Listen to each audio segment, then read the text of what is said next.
but in a different way than us.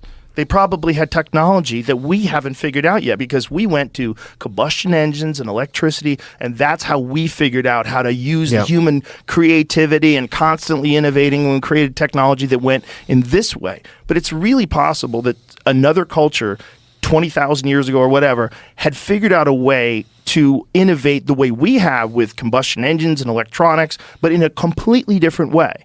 I don't know what they would use. I don't know how they did it. But if you imagine human beings going from the Roman Empire 2,000 years ago to what we enjoy today, that's a tiny blip in time when you're talking about 20,000, 30,000 years.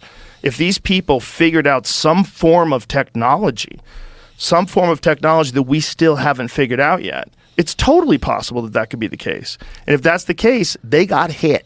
They got boom, boom, comets slammed into the earth. A giant percentage of the population died. The people that survived clawed and scraped for generations, and they lived like barbarians, and they forgot everything. And then they rebuilt or moved into the pyramids, or to claimed your it point, as their own. the Sphinx, which is obviously one of the most amazing structures of the ancient world, the Egyptians don't talk about it. Like it's just there, and they don't know when it was built or why.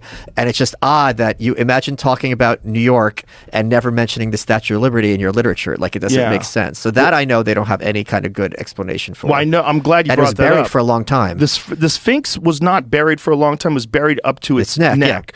The Sphinx also has an African face, and it's smaller than the shape of the rest of the body. It's like not in proportion, and it's much newer. Like it doesn't have the erosion. So they think that during the time when the pharaohs ran Egypt, that they might have redone that in the shape of, I forget which pharaoh they're attributed to, but there's some controversy about that. But here's why it's interesting that you brought up the Sphinx, because the temple of the Sphinx is the best evidence that it's older than people think it is. Because the temple of the Sphinx is a guy named Dr.